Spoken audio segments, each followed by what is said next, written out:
Hello and welcome back to Let's Play Wrath of the Righteous, with me, Bregaton. Let's attend the Diplomatic Council.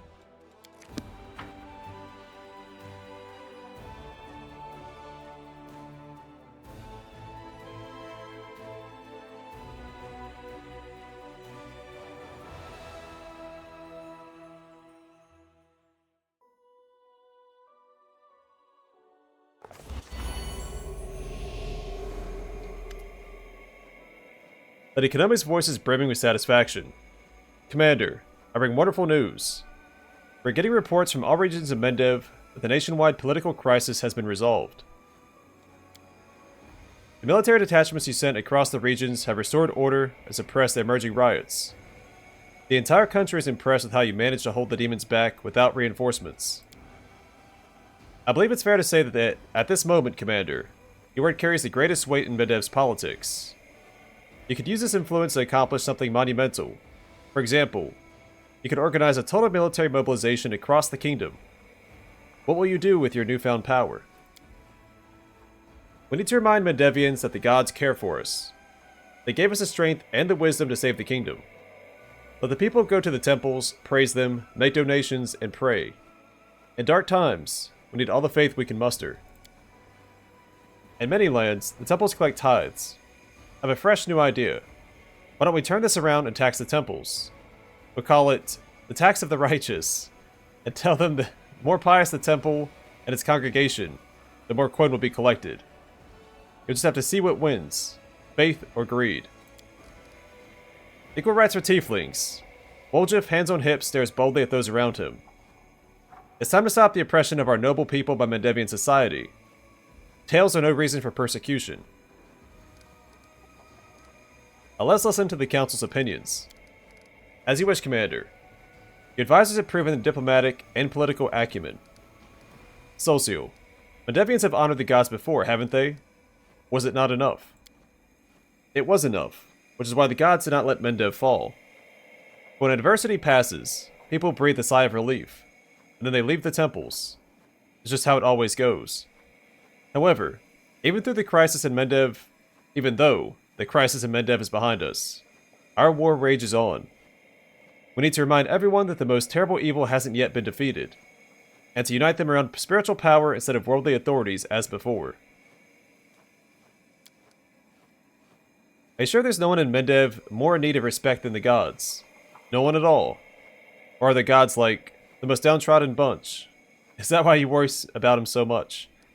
Also, I don't really like the way that Socio talks about the gods in the Pathfinder setting. He speaks as if they're omnipotent, but they're not. That's why there's multiple gods, and they can't interfere most of the time. Darren, is this really the time for new taxes? Temple taxes no less. Normally, you can never get away with something like that. But now, with the end of the crusade in sight, no one will want to defy you. So we'll kill two birds with one stone. Find the new source of funding that we desperately need, and have a grand old time watching the priest being torn between the urge to appear holier than everyone else, and the desire to pay less. You're like a child. For the sake of a joy you find humorous, you're advising the commander to go against faith, the only solace people have left in this war-ravaged land. Yeah, but there's a lot of money in the temples. We could easily tax it. Now, Woljif, explain your point about tieflings and their rights. Woljif's speech is loud and surprisingly fluent, as if he has rehearsed it many times. We all know about the rampant oppression of tieflings in Mendev. It's like we're demons here. We get no freedom, no respect, only humiliation and wallops. Gotta lock horns with the horned ones, am I right? And what about rights? Oh, we've got those. The right to pay taxes and the right to serve in the army. Is that fair? No. You should feel ashamed. Hell yes. So should you feel ashamed? And if folks treated us nicely, you think we wouldn't show our gratitude? We're not just thieves, you know. We're merchants, guards, lawyers. Clerics, paladins, mages. And if Mendev followed their conscience, you think we tieflings wouldn't repay you for your kindness? But we would repay. There, I said it. Woljif even thumps his chest in excitement. In the ensuing silence, it feels like Darren's whisper can be heard by everyone in Dresden. Someone, please tell him that tieflings already have all the rights of Mendevian subjects. Or don't actually. It's funnier this way. Now don't you get making a sucker out of me, alright? You think we don't understand that it's one thing to have these rights on a paper that anyone can wipe their bottom with. But to have them for real, that's a whole different story. Lady Konomi, is there anyone left in Mendev who could be mobilized? There is, rest assured. If everyone was here already, Mendev would have died of famine. I'm not just talking about people. There are horses that can be commandeered for the needs of the army, tools that can be reforged into weapons, apothecary stocks, services provided by craftsmen, builders, spellcasters. Many can serve the army, and in many ways, not necessarily by enlisting. I'm ready to make my decision. What will it be? Alright, Socio gives us a glorification of the gods. All generals have learned the Judgment Day spell. Deals d6 times power magic damage to all enemy units. Restores d6 times power HP to all units in the army. This is a divine spell. So, AoE damage and heal. Well, I guess a little bit more than AoE. It hits all enemy units. Darren, Tax of the Righteous. The cost of building construction reduces by 50%. At this point, that's not that great. Woljiv, Tiefling's Rights. Recruitment growth for mythic units increases by 15%. Energy points income increases by 5. And then Lady Konomi, Mobilization. The cost of recruiting tradable units reduces by 10%. Honestly, I like option 3. Even though we don't really need it. Darren, go ahead and impose your Tax of the Righteous. Plus, a play on words, you know, Wrath of the Righteous, Tax of the Righteous. I can see it already. Devout priests and churchgoers forming a line, bragging about who is paid more. And while you could argue this isn't very paladin-like, because paladins are typically in line with the church, or the temples in this setting.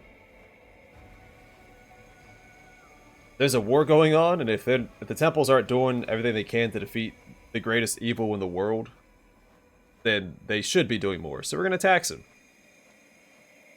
Doesn't mean my paladin is a warrior first and foremost. Lady Konomi bows respectfully. When first we met, allowed my eyes to deceive me. I failed to discern within you an outstanding politician. You knew nothing of diplomacy. You were unaware of the power structure in Erosian and beyond.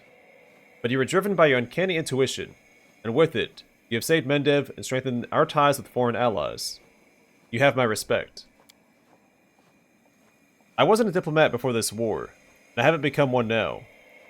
But I think I'm beginning to understand politicians and their actions better. And I'm convinced that the key is never to forsake your conscience. I don't think we have. I must admit, these council meetings weren't the worst moments of my life. They were almost entertaining.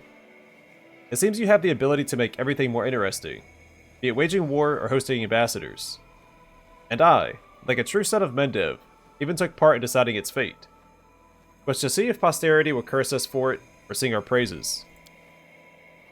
Looks like politics isn't such a big deal after all. It's just like the gangs on the streets, apart from the cussing.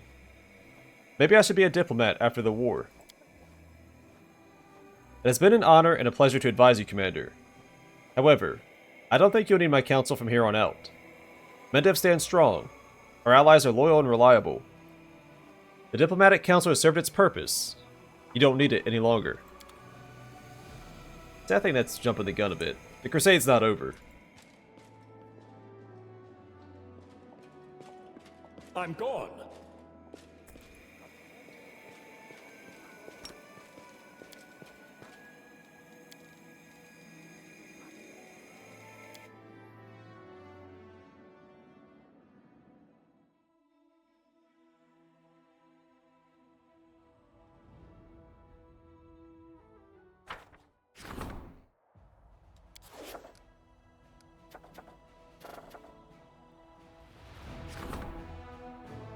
The Fate and Amarius' Burning Brand. A skilled craftsman can do some work on the relic. The relic will be augmented.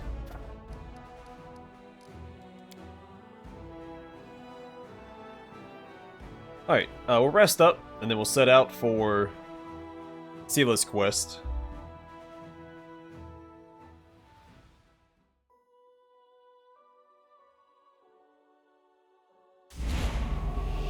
we do it my way.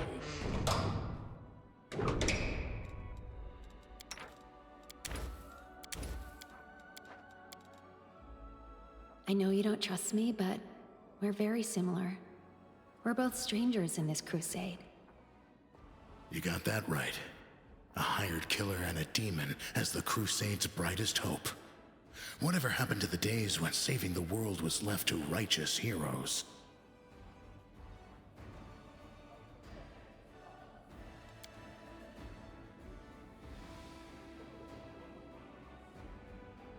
Follow if you dare.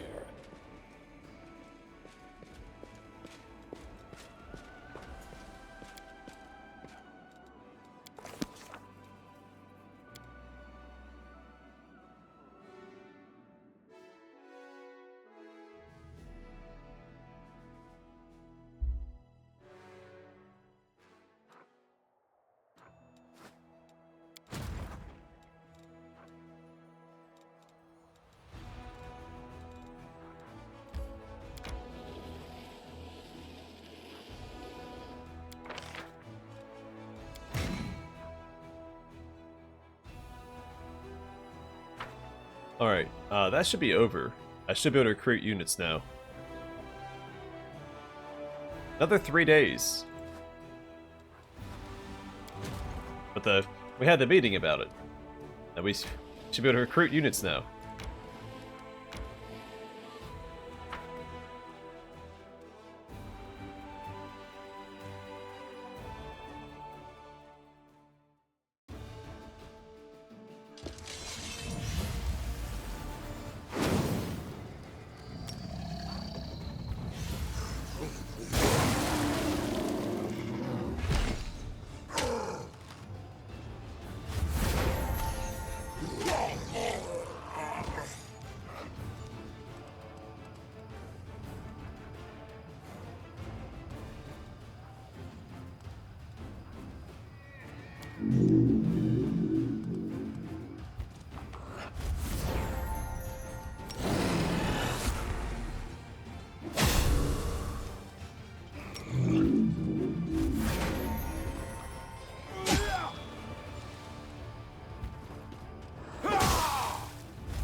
Lost a lot of champions to those battles.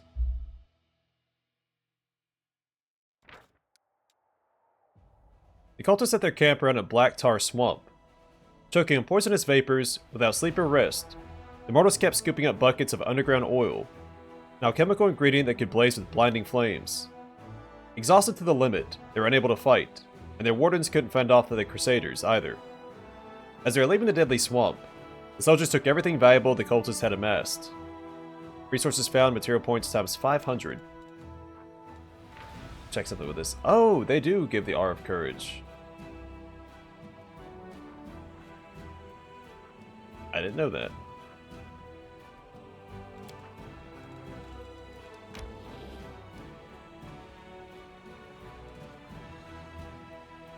A bunch of Dargans. I will take care of that.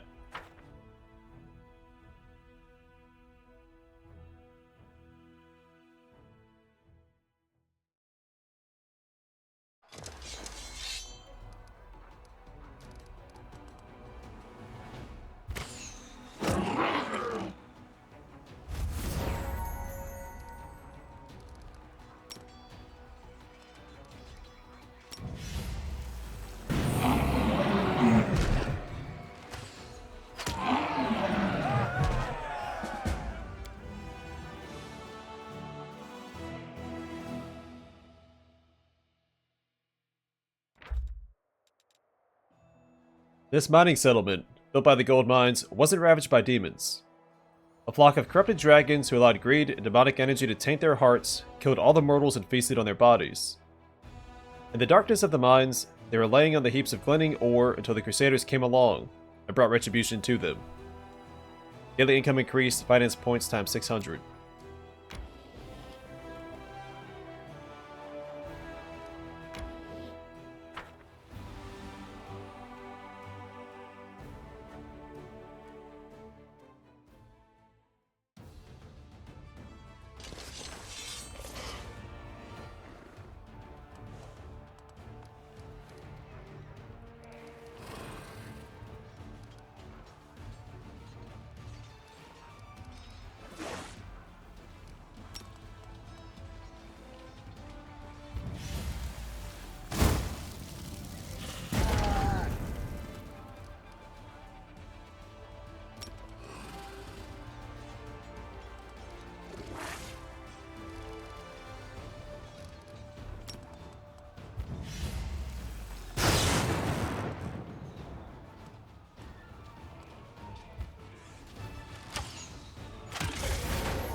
Well, that took a little doing, but we got it done.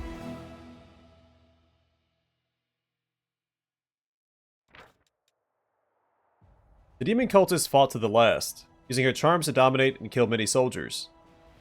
The cleric who examined her corpse found a decorated pin in her hair, one which emanated dark energies. The terrible trophy was sent to the commander so he could decide its fate. Zaoris' pin. The city of Katapesh remembers the villainous Zaoris. As beautiful as she was depraved, this priestess was born into the family of the noble magician Konthyr. After he witnessed his daughter's disturbing inclinations, he sought to root out the little girl's taint through purifying rituals. But all of his efforts were for naught. Zaoris' heart was evil through and through. She hated her father and swore herself to the demon lord Nocticula, who gifted her with a magic pin that could seduce and enslave people's minds, after it tasted a single drop of their blood. Zaoris used it to dominate Konthyr's will, then used his magic to bring death and destruction to the townsfolk of Katapesh. Her army grew day after day, as she used the pin to enthrall new servants. Zaoris reveled in her cruelty, and her terror lasted for many years. She smiled as she handed weapons to children, and promised them freedom if they spilled the blood of their fathers. She made sacrifices to Nocticula, and forced her father Konthyr to incinerate entire settlements. And yet the magician managed to retain a few shreds of free will. Not wishing to serve evil, Konthyr tricked his daughter into exploring an abandoned temple of Calistria, the goddess of lust and vengeance. Tempted by treasure, and unaware that the temple was cursed, Zaoris agreed, and so she and her father set out to meet their doom, together. The temple's most precious treasure was the Book of Redemption. Clad in a cover of gold and jewels, it was magnificent. Zaoris thought the book contained destructive spells, but realized her mistake the moment she opened it. All the braziers in the abandoned temple flared up, and crimson words seeped onto an empty page. The Book of Redemption chronicled Zaoris' guilty acts in blood. The priestess cried out in unbearable pain as the curse struck her. Any murderer who entered the temple fell prey to their own crimes, endlessly experiencing the agony felt by each of their victims. The temple door slammed shut, and the magic of the pin faded. Zaoris and Konthyr found themselves trapped at the altar. Delirious with pain, the priestess stabbed her father to death with the disempowered pin, and then pierced her own heart. But her spirit found no rest in the afterlife. The agonized face of the priestess kept haunting the subsequent owners of the pin for years, and even after the cursed item found its way back to Nocticula, Zaoris the Crimson refused to vanish for good. And we leveled up. We get Stone Call, Heal, Enervation, Finger of Death, and Greater Channel Negative Energy. How much does that damage go up? Power times power plus 5d6. 2d8. Okay. Yeah, we'll grab that.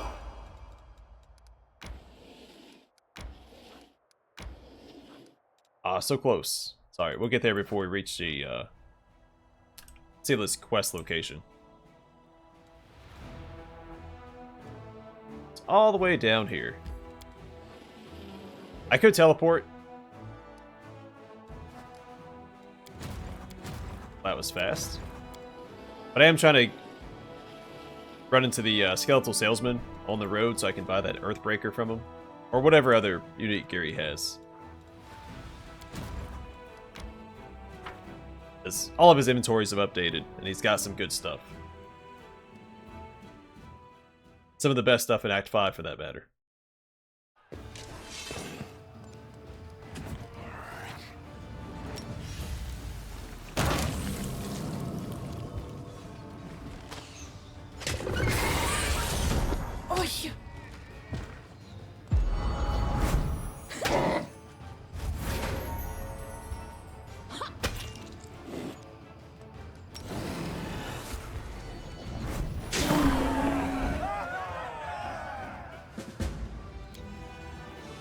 Oh, he's level 20 now, so he is maxed out.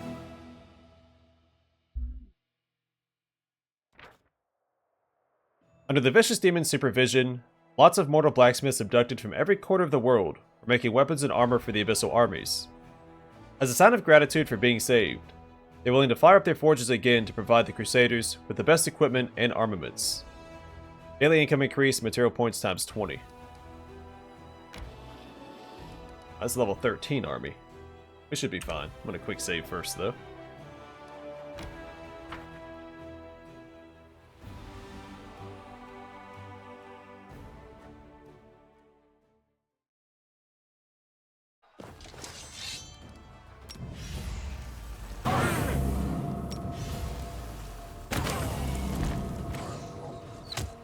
I should use the ice spell on these guys.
Alright.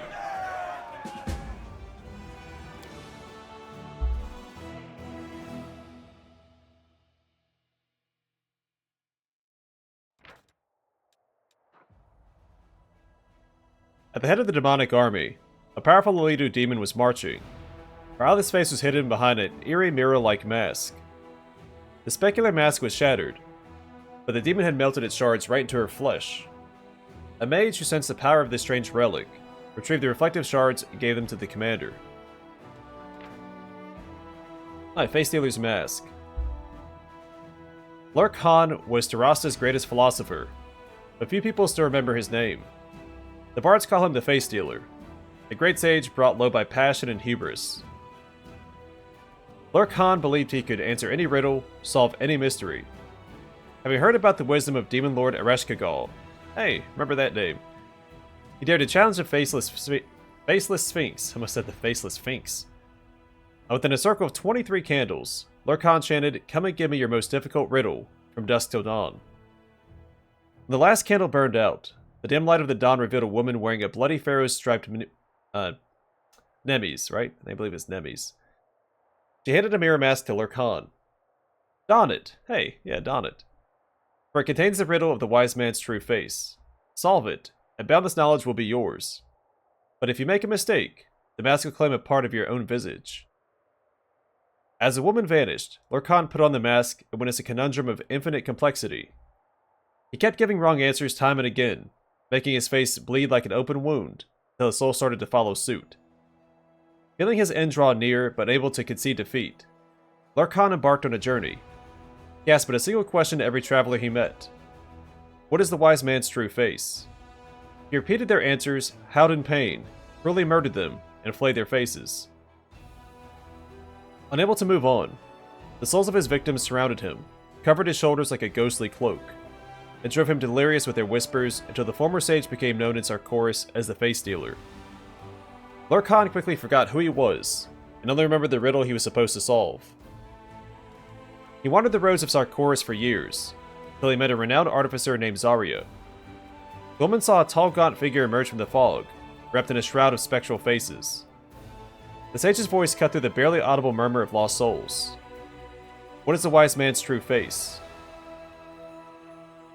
Trying to save herself, Zarya offered Lord Khan her help. She promised the madman that she would create an artifact that would reveal his true visage. Lord Khan brought her 23 dragon scales, no less and no more, a vial of prisoner blood, and the blade of an executioner's axe. Then Zarya forged a blade of astonishing beauty. Wield it, and let the knife's edge show you the path to what you seek, the path to the wise man's true face, said she. But when the face stealer touched the knife, the blade grittily plunged itself into his mask, shattering the mirror-like surface and releasing the souls of his victims into the sky. The faces Lord Khan had stolen fell to the ground as useless clumps of flesh, leaving only a gory skull behind.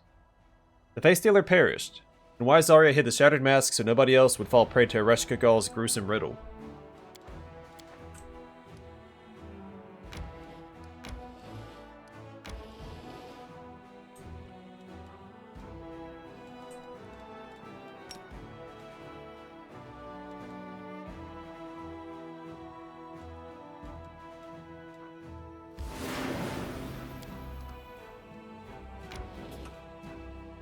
Yeah, let's keep going.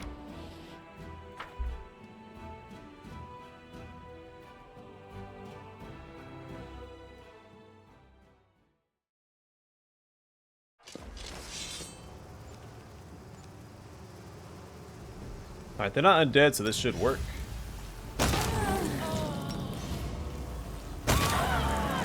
And it worked really well.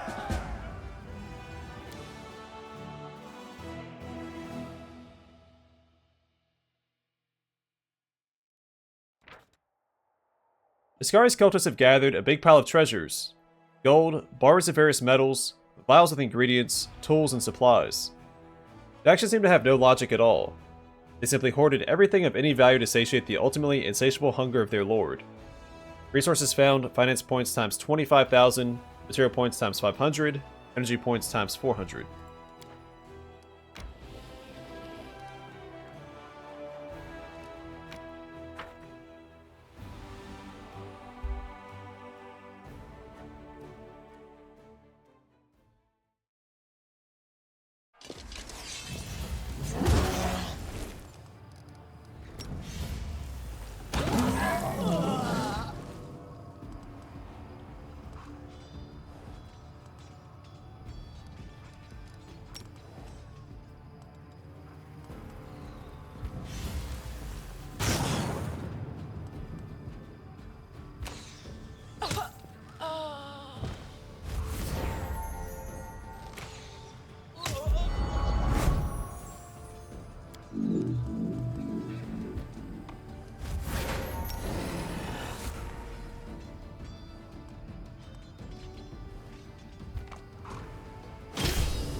A gang of hunters was scouring the area around the World Wound, grabbing everyone the hunters met and dragging them to Eyes to feed the swarm of their lord Iskari. They were carrying lots of trophies taken from their victims. Resources found, material points times 750.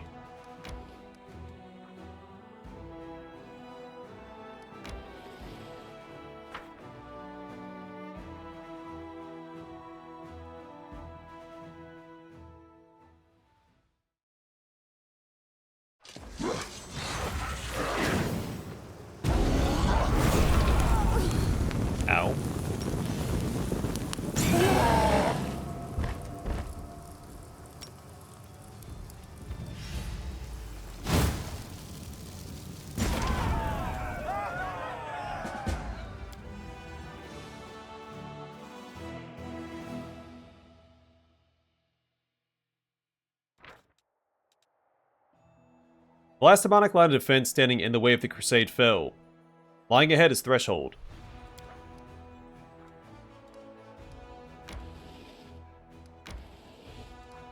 I can even... I don't know why you can go down there with your army. The last barrier.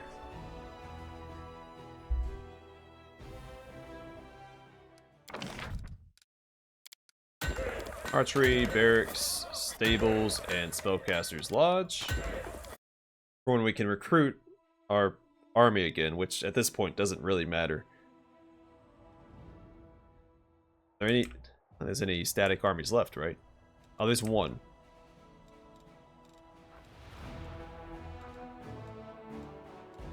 Oh, and a couple over here. Alright, I only see 4 more. Oh, nope, nope, nope, nope.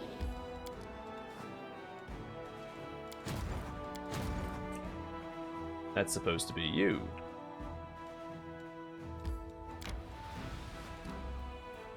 Alright, I'm going to call it here, and next time, we're going to head towards Sealess Quest still. And that may be it.